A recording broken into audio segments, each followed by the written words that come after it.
Hello guys, स्वागत है आप लोगों के हेलगुड की एक और नई वीडियो में। तो जैसा कि हम लोगों ने लास्ट एपिसोड में देखा था, सटाजू की वजह से पूरे 60 एलम के अंदर खलबली मची हुई थी। जबकि एक स्टोन मिल के अंदर हम देखते हैं कि काफी सारे गुलाम कल्टीवेटर से माइनिंग करवाई जा रही थी, वो भी दिन रात। असल में वहाँ पे जमीन के नीचे टैलेंट सेट के डिसेबल्स की बोन्स मौजूद थी, जिनका इस्तेमाल करते हुए लॉर्ड सी अपनी पावर को और ज्यादा बढ़ाना चाहता था। पर बेचारे वो गुलाम कल्टीवेटर से इस बात से अनजान लगातार वहाँ पे पागलों की तरह खुदाई कर रहे थे। और जैसे सटाजू को वहाँ पे सबके बारे में पता चलता है, तो वो वहाँ पे एक बहुत ही कूल तरीके की एंट्री लेते हुए वहाँ पे मौजूद सभी गढ़ कल्टीवेटर्स को मौत के घाट उतार देते हैं। पर जैसे सटाजू को वहाँ पे ये बात पता चलती है कि वहाँ पे इन टैलेंट सेट के डिसेबल्स की बोन्स की खुदाई चल रही है, तो वो गुस्से से वहाँ पे मौजूद सभी कल्टीवेटर्स को मौत के घाट उतार देते हैं। इसके बाद यहीं से हमारे अगले एपिसोड की शुरुआत होती है। तो इस एपिसोड की शुरुआत में भी हम लोगों को उसी मिल वाली जगह का ही सीन दिखाया जाता है, जो कि अब किसी खंडरात में बदल चुकी थी। लेकिन हम देखते हैं कि सटाजू वहाँ पे उन सभी गुलाम कल्टीवेटर्स को माफ करते हुए अभी तक भी वहाँ पे उनसे खुदाई करवा रहे थे। बस फर्क इतना था कि अब वो सभी लोग टैलेंट सेट के लिए काम कर रहे थे। इस दौरान हम देखते हैं कि कल्टीवेटर वहाँ पे परेशान होते हुए कहता है 60 एलम तो बहुत ज्यादा बड़ा है, जबकि सटाजू ने हमें आदेश दिया है कि पूरे 60 एलम की खुदाई करते हुए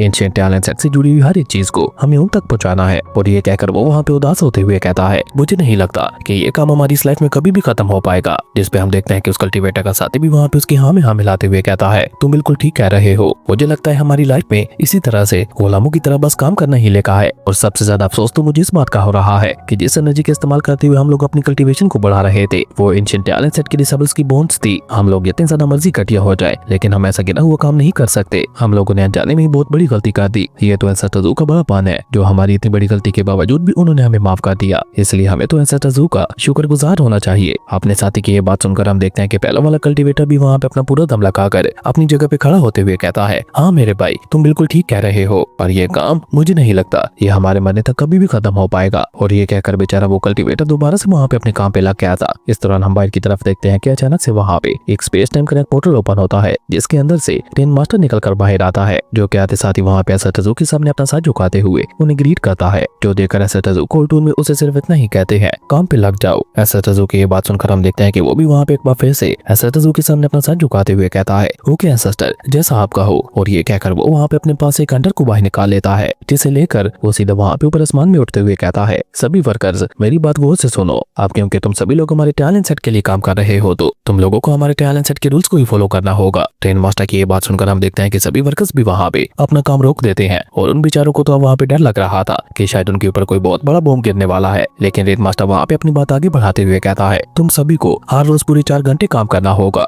और हर 5 दिनों के बाद तुम लोगों को 2 दिन का रेस्ट मिलेगा। ट्रेन मास्टर की ये बात सुनकर हम देखते हैं कि बेचारे सभी वर्कर्स को वहाँ पे एक बहुत बड़ा झटका लगता है। कहाँ पे वो बेचारे 24 घंटे काम करते थे, और कहाँ अब उन लोगों को सिर्फ 4 घंटे काम करने को कहा जा रहा था, वो भी हफ्ते में 2 दिन की छुट्टी पर। इसलिए बेचारे उन सभी वर्कर्स को हैरान तो होना ही था। वहीं अपनी बात खत्म करने के बाद हम देखते हैं कि ट्रेन मास्टर वहाँ पे अपने हंटर को हल्का सा झटका देकर अपनी स्पिरिचुअल एनर्जी को अनलीश करते हुए कहता है और जो कोई भी इन रूल्स के खिलाफ गया उसे मैं उठाकर सीधा यूनिवर्स के बाहर फेंक दूंगा। ट्रेन मास्टर की ये बात सुनकर हम देखते हैं कि बेचारे उन सभी वर्कर्स को वहाँ पे इतना बड़ा झटका लगता है कि वो सभी लड़खड़ाते हुए पीछे जा गिरते हैं। इवन एक वर्कर तो वहाँ पे अपने आप को चाटा मारते हुए कह रहा था कहीं मैं कोई सपना तो नहीं देख रहा। जबकि ऊपर की तरफ हम देखते हैं कि ट्रेन मास्टर वहाँ पे अपनी बात आगे बढ़ाते हुए कहता है एक और बात, तुम लोगों को यहाँ पे कोई भी युआनलिंग एलेक्जा नहीं दी जाएगी, पर अपने स्पिरिट स्टोन्स के बदले में तुम लोग यहाँ पे कुछ भी एक्सचेंज कर सकते हो। ट्रेन मास्टर की ये बात सुनकर हम देखते हैं कि बेचारे सभी वर्कर्स का मुंह ही वहाँ पे खुला का खुला रह जाता है। जबकि ट्रेन मास्टर वहाँ पे अपनी बात आगे बढ़ाते हुए कहता है और फेस्टिवल्स के दौरान तुम लोगों को सिर्फ 1% स्पिरिट स्टोन्स के बदले में ही युआनलिंग एलेक्जास दे दी जाएंगी, और जो कोई भी यहाँ पे ओवर टाइम करेगा उसे नॉर्मल पे से 5 गुना ज्यादा पे दी जाएगी। ये सुनकर तो बेचारे उन सभी वर्कर्स को वहाँ पे इतना बड़ा झटका लगता है कि उन सभी में से किसी को भी वहाँ पे अपनी आंखों पे यकीन नहीं हो पा रहा था। वो सभी लोग वहाँ पे हैरान होते हुए कहते हैं क्या वाकई में ही यहाँ पे हमारे ओवर टाइम के बदले में हम लोगों को 5 गुना ज्यादा पे किया जाएगा। जिस पे ट्रेन मास्टर वहाँ पे उन लोगों को जवाब देते हुए कहता है हाँ तुम लोगों ने बिल्कुल ठीक कहा, और आज के लिए क्योंकि तुम लोग अपना काम पूरा कर चुके हो तो इसलिए सभी जाकर रेस्ट करो। बाकी का सारा काम हम लोग कल से स्टार्ट करेंगे। कल तुम लोगों को पता चलेगा कि असल में हेल किसे कहते हैं। ट्रेन मास्टर की ये बात सुनकर हम देखते हैं कि वो सभी वर्कर्स वहाँ पे खुशी के मारे उछलते हुए कहने लगते हैं ये हेल नहीं है, बल्कि ये तो हमारे लिए हेवन है। हेल तो वो था जिसमें हम लोग पहले रह रहे थे, पर सटाजू ने आकर हम सभी लोगों को हेवन में भेज दिया। ये कहकर वो सभी लोग खुशी के मारे उछलते हुए सटाजू की जयकार करने लगे थे। और साथ ही साथ वो सभी लोग ट्रेन मास्टर से रिक्वेस्ट करते हुए कहने लगे थे हम सभी लोग जहाँ पे अभी से काम करना चाहते हैं, हम लोगों को रेस्ट की कोई जरूरत नहीं है। हम लोग जितना ज्यादा हो सके स्पिरिट स्टोन्स को कमाना चाहते हैं, ताकि हम सभी लोग अपने और अपने घर वालों के लिए कुछ अच्छा खरीद सके। उन सभी लोगों की ये बात सुनकर हम देखते हैं कि ट्रेन मास्टर भी वहाँ पे हैरान होते हुए कहता है तो क्या ऐसी बात है, अगर तुम इस सब को हेवन समझ रहे हो तो आखिर तुम लोग इससे पहले भला किस तरह की लाइफ जी रहे थे। जबकि नीचे की तरफ हम देखते हैं कि सभी वर्कर्स वहाँ पे पे सटाजुकी जय जयकार करते हुए कह रहे थे, हम अपनी पूरी लाइफ टैलेंट सेट के लिए काम करना चाहते हैं। ऐसा टजू आप हमें जहाँ कहीं पे भी खुदाई करने के लिए कहोगे प्लीज हम लोगों को काम से मत निकालिएगा। और ये कहकर वो सभी वर्कर्स वहाँ पे सटाजू का शुक्रिया अदा करते हुए उनके सामने झुक जाते हैं। लेकिन हम देखते हैं कि सटाजू वहाँ पे उनकी बातों के ऊपर ज्यादा ध्यान नहीं देते। उनका ध्यान तो अभी तक भी वहाँ पे पड़ी हुई टैलेंट सेट के डिसेबल्स की बोन्स के ऊपर था, जिनके अंदर सटाजू को वहाँ पे एक अजीब सी ब्लैक एनर्जी दिखाई देती है, जिसे देखकर सटाजू जल्दी से वहाँ पे अपनी डिवाइन सुप्रीम एनर्जी का इस्तेमाल करते हुए उसे अपने पास बुला लेते हैं। जिसे देखकर लिंगू वहाँ पे परेशान होते हुए कहता है, ये तो वही ब्लैक मिस्ट एनर्जी है जिसने एंशिएंट टैलेंट सेट के ऊपर हमला किया था। आखिर ये black mist energy talent set के डिसेबल्स के बोन्स के अंदर क्या कर रही है। लिंगू की ये बात सुनकर हम देखते हैं कि सटाजू उसे वहाँ पे कोई जवाब तो नहीं देते, लेकिन वो वहाँ पे अपनी डिस्ट्रॉइंग एनर्जी का इस्तेमाल करते हुए उस ब्लैक मिस्ट एनर्जी को वहीं पे डिस्ट्रॉय कर देते हैं। और साथ ही साथ हम देखते हैं कि वो वहाँ पे बहुत ही कूल तरीके के साथ अपने हेलगोड वाले सिंहासन के ऊपर से खड़े होते हुए कहते हैं, अब समय आ गया है मास्टर जोजियन की दी हुई लिस्ट में मौजूद नामों को तलाश करने का। खैर उसके बाद सीन चेंज होता है और हम लोगों को एक अंडरग्राउंड केव का सीन दिखाया जाता है, जहाँ पे वो ब्लैक मिस्ट एनर्जी बहुत ही तेजी के साथ एक तरफ आगे बढ़ रही थी। पर हम देखते हैं कि वो ब्लैक मिस्ट एनर्जी वहाँ पे बहुत ज्यादा गुस्से में दिखाई दे रही थी। वो गुस्से से वहाँ पे अजीब भाषा में चिल्लाते हुए कह रही थी, ये वो ही है, फाइनली वो यहाँ पे आ ही गया, अब आएगा उसे खत्म करने का असली मजा। और ये कहकर वो ब्लैक मिस्ट एनर्जी वहाँ पे अपने एक ब्लैक मिस्ट का टुकड़ा वहाँ पे सामने की तरफ थ्रो कर देती है। और उसके बाद हम देखते हैं कि वो वहाँ पे ब्लैक मिस्ट में ट्रांसफॉर्म होते हुए पूरे के पूरे अंडरग्राउंड केव के अंदर फैल जाती है। खैर उसके बाद हम देखते हैं कि वहाँ पे एक बार फिर से सीन चेंज होता है और हम लोगों को वहाँ पे स्वाची इमोर्टल डोमेन के डार्क मिस्ट फॉरेस्ट का सीन दिखाया जाता है, जिसके ऊपर से एक स्टारशिप उड़ते हुए बहुत ही तेजी के साथ आगे बढ़ रही थी। कि तभी हम देखते हैं कि अचानक से वहाँ पे स्टारशिप के ओनर को वहाँ पे एक झटका लगता है और जब वो नीचे डार्क फॉरेस्ट के अंदर देखता है तो उसे वहाँ पे दो बड़ी बड़ी लाल आंखें दिखाई देती हैं, जिन्हें देखकर वो वहाँ पे इतना ज्यादा घबरा जाता है कि वो डर के मारे लड़खड़ाते हुए सीधा पीछे जा गिरता है। साथ ही साथ वो वहाँ पे परेशान होते हुए कहता है, ये तो वही लाल आंखें हैं और वही खरगोश जैसे कान है, इसका मतलब है कि डार्क ड्रैगन वापस आ गया है। और ये कहकर स्टारशिप का ओनर डर के मारे वहाँ से पीछे की तरफ भागते हुए कहता है, डियर डार्क ड्रैगन प्लीज मुझे माफ कर दो, मैं गलती से यहाँ पे आ गया, मुझे नहीं पता था कि अब ये आपका इलाका है। और ये कहकर वो जल्दी से अपनी स्टारशिप को वहाँ से मोड़ते हुए वहाँ से भाग जाता है। जबकि पीछे की तरफ हम देखते हैं कि उस डार्क फॉरेस्ट के अंदर मौजूद वो अजीब सा दिखने वाला क्रिएचर लग तो बर्निंग क्रो की तरह रहा था, लेकिन था ये कुछ और, लेकिन ये जो भी था बहुत ज्यादा खतरनाक था। खैर उसके बाद एक बार फिर से सीन चेंज होता है और हम लोगों को 60 एलएम के इमॉर्टल सोल पैलेस का सीन दिखाया जाता है, जहाँ पे आज इमॉर्टल सोल पैलेस मेंशन के मेन हॉल के अंदर एक बहुत बड़ी मीटिंग चल रही थी। और ये मीटिंग किसी और के लिए नहीं बल्कि सटाजू को लेकर ही चल रही थी, जहाँ पे हम देखते हैं कि इमॉर्टल सोल पैलेस के एक एल्डर गुस्सा होकर वहाँ पे चिल्लाते हुए कहता है, नहीं उसे हम यहाँ से भागने नहीं दे सकते, वो हमारे इमॉर्टल सोल पैलेस का सबसे बड़ा दुश्मन है, अगर हमने उसे ऐसे ही जाने दिया तो वो बाद में वापस आकर जरूर से हमारे ऊपर हमला करेगा। इसलिए हम लोगों को यहाँ पे इस तरह से बातों में टाइम जाया ना करते हुए खुद पहले से उसके ऊपर हमला कर देना चाहिए। अगर हम उसके ऊपर पहला हमला करते हैं तो उसे संभलने का मौका ही नहीं मिल पाएगा और इस बात से हम लोगों को काफी ज्यादा फायदा हो सकता है। उस एल्डर की ये बात सुनकर हम देखते हैं कि हाल में बैठा हुआ एक और एल्डर खड़ा होकर गुस्से से वहाँ पे चिल्लाते हुए उसे कहता है, अपनी ये बकवास बंद करो, हम लोग डायरेक्ट उसके ऊपर हमला करें या फिर उसके लिए ट्रैप बिछाएं, आखिर में तो वो हमारे ऊपर भारी ही पड़ेगा। क्या तुम उसकी ताकत को अंडर एस्टिमेट कर रहे हो? अगर वो चाहे तो हम सभी को यहाँ पे खत्म कर सकता है। उससे निपटने का सिर्फ एक ही तरीका है और वो ये है कि हम लोग उसके साथ शांति से बात करें। सिर्फ शांति से उसके साथ बात करके हम लोग खुद को और अपने 60 एलएम को बचा सकते हैं। जिसके जवाब में हम देखते हैं कि वो एल्डर भी वहाँ पे गुस्सा होकर चिल्लाते हुए कहता है, तुम अपनी बकवास बंद करो, शांति से बात करके कोई फायदा नहीं होने वाला। तभी हम देखते हैं कि इमॉर्टल सोल पैलेस का लॉर्ड उन दोनों को वहाँ पे चुप करवाते हुए कहता है, तो सबसे पहले तुम्हारी बात पे आते हैं, तुम चाहते हो कि हम उसके ऊपर पहले हमला करें, तो चलो ठीक है तुम्हारी बात मान लेते हैं। तो बताओ मुझे कौन उसके ऊपर सबसे पहला हमला करने के लिए जाएगा? अपने लॉर्ड की ये बात सुनकर हम देखते हैं कि पूरे के पूरे मेन हॉल के अंदर वहाँ पे सन्नाटा छा जाता है, कोई भी वहाँ पे आगे नहीं बढ़ रहा था। जो देखकर वो लॉर्ड वहाँ पे अपनी बात आगे बढ़ाते हुए कहता है, तो चलो अब दूसरे ऑप्शन पे आते हैं, तो शांति के साथ बात करने के लिए कौन जाना चाहता है? लेकिन इस बार भी हम देखते हैं कि पूरे मेन हॉल के अंदर एक बार फिर से सन्नाटा छा जाता है। जो देखकर वो लॉर्ड पहले एल्डर की तरफ देखते हुए कहता है, तुम बताओ तुम पहले हमला करने के लिए जाओगे और तुम बताओ क्या तुम उसके साथ शांति के साथ बात करने के लिए जाओगे? अपने लॉर्ड की ये बात सुनकर हम देखते हैं कि वो दोनों वहाँ पे घबराते हुए अपना सर झुका लेते हैं और चुपचाप पीछे जाकर अपनी अपनी जगह पे बैठ जाते हैं। इसी दौरान हम देखते हैं कि एक दूसरा एल्डर वहाँ पे एल्डर लुओ से कहता है, एल्डर लुओ आपका क्या ओपिनियन है? ज़ुयिंग के साथ निपटने के लिए आपके पास जरूर से कोई प्लान होगा। उस पर्सन का नाम था एल्डर लुओ जी, जो कि इमॉर्टल सोल पैलेस के एल्डर्स में से सबसे ज्यादा चालाक था। वो वहाँ पे जवाब देते हुए कहता है, ज़ुयिंग की पावर को मैच नहीं किया जा सकता और न ही हम उसके डिसेबल्स को अंडर एस्टिमेट कर सकते हैं। उसका हर एक डिसेबल अपने आप में ही बहुत ज्यादा खतरनाक है, उसके ऊपर डायरेक्ट हमला करना अपनी मौत को दावत देने के बराबर होगा। तो अगर हम लोगों को ज़ुयिंग के साथ निपटना है तो हम लोगों को यहाँ पे मिलकर एक प्रॉपर स्ट्रेटेजी बनानी होगी, तभी हम लोग उसका कुछ बिगाड़ पाएंगे, वरना एक एक करके उसके साथ भिड़ना मौत के कुएं में जाने के बराबर होगा। सबसे पहले हम लोग शांति से उसके साथ बात करेंगे और शांति के साथ उससे बात करते हुए उसे उलझा देंगे और जब उसे हमारी बातों के ऊपर पूरी तरह से यकीन हो जाएगा तो उस मौके का फायदा उठाकर हम लोग जू यांग को धोखा देते हुए पीठ पीछे उसके ऊपर हमला करते हुए उसे मौत की घाट उतार देंगे, जैसा कि हमने पहले किया था। उस एल्डर की ये बात सुनकर हम देखते हैं कि इमॉर्टल सोल पैलेस का लीडर वहाँ पे कुछ सोचते हुए एल्डर लू ची से कहता है, अगर ऐसी बात है तो मैं इस मैटर को तुम्हारे ऊपर छोड़ता हूँ। अपने लीडर की ये बात सुनकर हम देखते हैं कि एल्डर लू ची के फेस के ऊपर एक इविल स्माइल आ जाती है और वो वहाँ पे ऐसा जू यांग को याद करते हुए कहता है, जू यांग इस बार मैं देखता हूँ तुम मेरे हाथों से कैसे बच पाते हो। खैर उसके बाद सीन चेंज होता है और हम लोगों को 60 एलएम के मोनूमेंट का सीन दिखाया जाता है, जिसके अंदर पूरे 60 एलएम की हिस्ट्री मौजूद थी और उसी मोनूमेंट के ऊपर ऐसा टजू खड़े हुए थे, जहाँ से हम देखते हैं कि ऐसा टजू को वहाँ पे पूरा का पूरा 60 एलएम दिखाई दे रहा था। और तभी हम देखते हैं कि अचानक से ऐसा टजू वहाँ पे अपनी डिवाइन सुप्रीम एनर्जी का इस्तेमाल करते हुए उस मोनूमेंट के ऊपर अपने पाँव को हल्का सा झटका देते हैं, जिसके चलते हम देखते हैं कि वो मोनूमेंट खुद ब खुद ही वहाँ पे अपनी हिस्ट्री को दोहराने लगा था। जिस दौरान हमें जानने को मिलता है कि आज से हजारों साल पहले जब 60 एलएम ओपन हुआ था तो एंशिएंट एलियन सेक्ट उसके लिए सबसे बड़ा खतरा था। एंशिएंट एलियन सेक्ट उस समय हर तरफ तबाही मचाते हुए छोटे छोटे रियलम्स और लोगों को खत्म करता जा रहा था। उनका सिर्फ एक ही मकसद था, दुनिया के ऊपर राज करना, और इसके लिए उनके रास्ते में जो कोई भी आ रहा था वो उसे खत्म करते जा रहे थे, जिसके चलते 60 एलएम के लोगों के लिए जीना बहुत ज्यादा मुश्किल हो गया था। और तब शुरू हुआ एंशिएंट एलियन सेक्ट का इमॉर्टल हंट, जिसमें एंशिएंट एलियन सेक्ट को हमेशा हमेशा के लिए मिटा दिया गया। वहीं मोनूमेंट की हिस्ट्री को सुनकर हम देखते हैं कि 60 एलएम के काफी सारे लोग वहाँ पे आ चुके थे, जिन्हें देखकर ऐसा टजू वहाँ पे कोर्ट रूम में उनसे सवाल करते हुए पूछते हैं, क्या यही फेक हिस्ट्री अब तक तुम लोगों को सुनाई जा रही है? तुम्हारे लीडर्स तो बहुत ज्यादा बेशर्म निकले, जो अपनी काली करतूतों को छुपाने के लिए एंशिएंट एलियन सेक्ट का सहारा ले रहे हैं। लेकिन हम देखते हैं कि 60 एलएम के लोग वहाँ पे ऐसा टजू की बातों के ऊपर ज्यादा ध्यान नहीं देते, उल्टा वो वहाँ पे गुस्सा होते हुए कहते हैं, ये हमारे 60 एलएम का डिवाइन मेमोरियल मोन्यूमेंट था, जो कि हमें दर्शाता था कि कैसे हमारी डिवाइन लीडर्स ने एंशिएंट एलियन सेक्ट को रोका था। तुम्हारी हिम्मत कैसे हुई हमारे डिवाइन मेमोरियल मोन्यूमेंट की और हमारी हिस्ट्री की डिसरिस्पेक्ट करने की? उन लोगों की ये बात सुनकर हम देखते हैं कि ऐसा टजू वहाँ पे उन सभी लोगों को कोर्ट रूम में जवाब देते हुए कहते हैं, ये सारी हिस्ट्री फेक है, तो इस फेक हिस्ट्री के चलते मैं भला तुम्हारे घटिया लीडर्स की इज्जत क्यों करूं? ऐसा टजू की ये बात सुनकर हम देखते हैं कि उन सभी लोगों को वहाँ पे तसदक गुस्सा आ जाता है कि वो गुस्से से अपनी सोर्स को बाहर निकालते हुए कहते हैं, अपनी ये बकवास बंद करो। और ये कहकर वो वहाँ पे अपने साथियों को आदेश देते हुए कहता है, खत्म कर दो इन सभी को। लेकिन ये कहकर जैसे वो सभी लोग मिलकर वहाँ पे ऐसा टजू के ऊपर अटैक करने के लिए आगे बढ़ने की कोशिश करते हैं, तो तभी बर्नी करो, जो कि वहाँ पे अपनी डीमन किंग वाली फॉर्म में आ चुका था, वो अपनी डिमोनिक फ्लेम से वहाँ पे सभी के ऊपर हमला करके उन सभी को वहाँ पे पीछे धकेलते हुए कहता है, ऐसा करने की सोचना भी मत,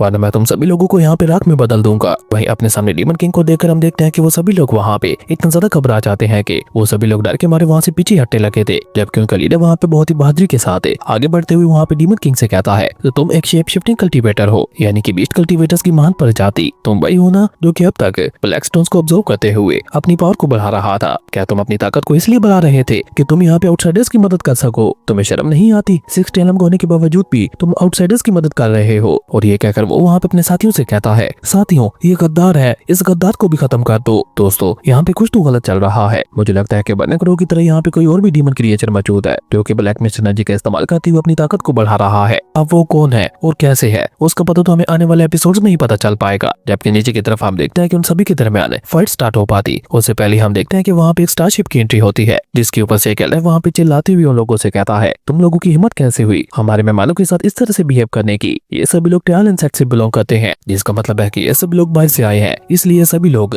हमारे 60 एलएम की रूल्स को नहीं जानते। इसलिए हम सभी लोगों को मिलकर यहाँ पे इनके ऊपर गुस्सा होने की बजाय उल्टे इन सभी लोगों की मदद करनी चाहिए। क्या तुम सभी लोग भूल चुके हो कि हमारे 60 एलएम के अंदर मेहमानों को कैसे स्वागत किया जाता है? ये एल्डर कोई और नहीं बल्कि इमॉर्टल सोल पैलेस का एल्डर लू ची ही था, जो कि आगे बढ़ते हुए वहाँ पे ऐसा टजू और उनके डिसेबल से कहता है, डियर गेस्ट प्लीज तुम सभी लोग मेरी बात को गौर से सुनो। यहाँ पे हमारे डिवाइन मेमोरियल मोन्यूमेंट की बेइज्जती करना हमारे रूल्स के खिलाफ है, इसलिए प्लीज हमारे रूल्स को मत तोड़ो। और ये कहकर जैसे एल्डर लू चू वहाँ पे आगे बढ़ने की कोशिश करता है, तो हम देखते हैं कि उनमें से एक कल्टीवेटर अपनी स्वॉर्ड को बाहर निकालते हुए एल्डर लू चू की गर्दन के ऊपर रखते हुए कहता है, एल्डर मुझे लगता है कि रूल्स आप भूल रहे हो। आप भूल गए कि हमारे 60 एलएम ने कैसे एंशिएंट एलियन सेक्ट का इमॉर्टल हंट किया था, और अब आप इन्हें हमारा मेहमान बता रहे हो। ये सभी लोग भी तो एलियन सेक्ट से बिलोंग करते हैं, तो फिर भला ये हमारे मेहमान कैसे हो सकते हैं? एलियन सेक्ट के डिसेबल होने की वजह से इन सभी लोगों को यहाँ पे मरना होगा, और ये हमारे लॉर्ड सी का बनाया हुआ रूल है। इसके खिलाफ हम किसी को भी नहीं जाने देंगे, आपको भी नहीं। और ये कहकर वो वहाँ पे अपनी सोर्ड को उस एल्डर के गले के ऊपर लगाते हुए कहता है, या फिर अब इमॉर्टल सोल पैलेस के अंदर इतनी ज्यादा हिम्मत आ चुकी है कि वो लॉर्ड सी के बनाए हुए रूल्स के खिलाफ जाना चाहता है। इस पे हम देखते हैं कि एल्डर लू ची वहाँ पे उन लोगों को वहाँ पे समझाने की कोशिश करते हुए कहता है, बेवकूफ कहेंगे, मेरी बात को समझने की कोशिश करो। एंशिएंट एलियन सेक्ट था जो कि समय के साथ ही खत्म हो गया था। ये एलियन सेक्ट आम एलियन सेक्ट है, जो कि एंशिएंट एलियन सेक्ट से बिल्कुल अलग है, इसलिए तुम एलियन सेक्ट के लोगों को अपना दुश्मन मत समझो। इसलिए मैं यहाँ पे किसी भी रूल को नहीं तोड़ रहा, ये हमारे इमॉर्टल सोल पैलेस के खास मेहमान है, इसलिए अब अगर तुम में से किसी ने भी इनके ऊपर हमला किया तो मैं खुद तुम्हें अपने हाथों से मौत के घाट उतार दूंगा। जल्दी से अपनी इस गलती के लिए हमारे मेहमानों से माफी मांगो। और ये कहकर एल्डर लुईजी वहाँ पे बहुत ही चालाकी के साथ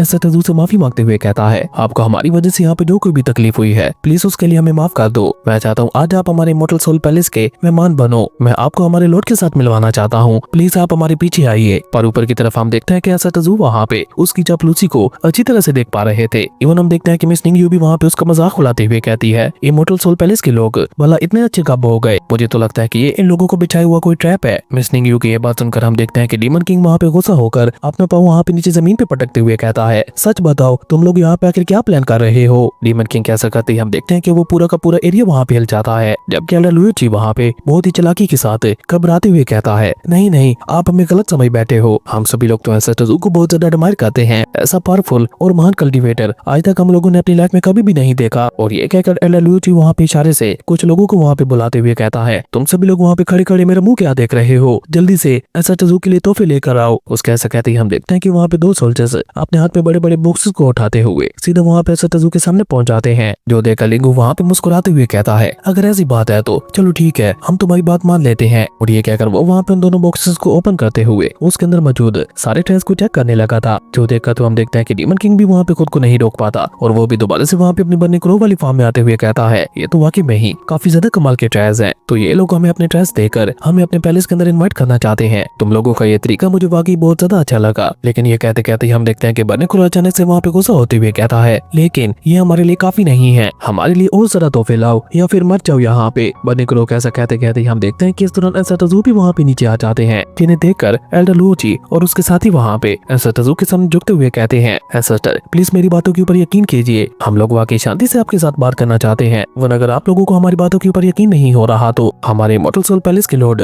अपने इमॉर्टल सोल पैलेस के साथ साथ पूरे 60 एलम को भी आपको देने के लिए तैयार है। एल्डर लुईजी की ये बात सुनकर हम देखते हैं कि एसेटजू वहाँ पे कूल लुक के साथ एल्डर लुईजी को देखते हुए कहते हैं, तुम्हें क्या लगता है तुम इसके अंदर छुपे रहोगे तो मैं तुम्हें नहीं पहचान पाऊंगा? एसेटजू कैसा कहते हैं हम देखते हैं कि वो ब्लैक मिस्टोरा वहाँ पे अचानक से एल्डर लुईजी की बॉडी से बाहर निकलते हुए सीधा वहाँ पे आगे बढ़ते हुए एसेटजू के ऊपर हमला करने की कोशिश करता है, लेकिन वो वहाँ पे एसेटजू के पास भी आ पाता। उससे पहले हम देखते हैं कि एसेटजू वहाँ पे अपनी डिवाइन प्रोटेक्टिव बैरियर का इस्तेमाल करते हुए उसे वहाँ पे उसके अंदर ट्रैप खा देते हैं, जबकि पीछे की तरफ हम देखते हैं कि एल्डर लुईजी तो डर के मारे वहाँ पे एसेटजू से माफी मांगते हुए कहने लगा था, प्लीज एसेटर मुझे माफ कर दो, इस सब में मेरी कोई भी गलती नहीं है, ये कौन है मैं इसके बारे में कुछ भी नहीं जानता। क्या हम देखते हैं कि वो ब्लैक मिस्टोरा वहाँ पे छटपटाते हुए कहने लगा था, सब कुछ मेरा है, पूरा का पूरा 60 एलम मेरा है, मैं सबको खत्म कर दूंगा। इवन हम देखते हैं कि वो ब्लैक मिस्ट एनर्जी इतनी ज्यादा खतरनाक थी कि एसेटजू की डिवाइन प्रोटेक्टिव बैरियर के अंदर भी क्रैक आना शुरू हो जाते हैं। वहीं उस ब्लैक मिस्ट एनर्जी को देखकर लिंगू परेशान होते हुए कहता है, ये ब्लैक मिस्ट एनर्जी तो बिल्कुल वैसी ही है जैसे हमें उन ब्लैक स्टोन्स के अंदर से मिली थी, पर एसेटर ये आपको देखकर इस तरह से छटपटा क्यों रही है और आपको देखते ही इसने अचानक से गुस्सा होते हुए आपके ऊपर हमला क्यों कर दिया था? जिस पर एसेटजू वहाँ पे ब्लैक मिस्ट को देखकर कोल्ड टूर में उन लोगों को वहाँ पे जवाब देते हुए कहते हैं, क्योंकि ये ब्लैक मिस्ट एनर्जी यहाँ पे मेरी पैरामोडियल डिवाइन एनर्जी को हासिल करना चाहती है। तब तक हम देखते हैं कि एसेटजू वहाँ पे अपनी डिवाइन आई साइट का इस्तेमाल करते हुए उस ब्लैक मिस्ट एनर्जी को पूरी तरह से स्कैन कर चुके थे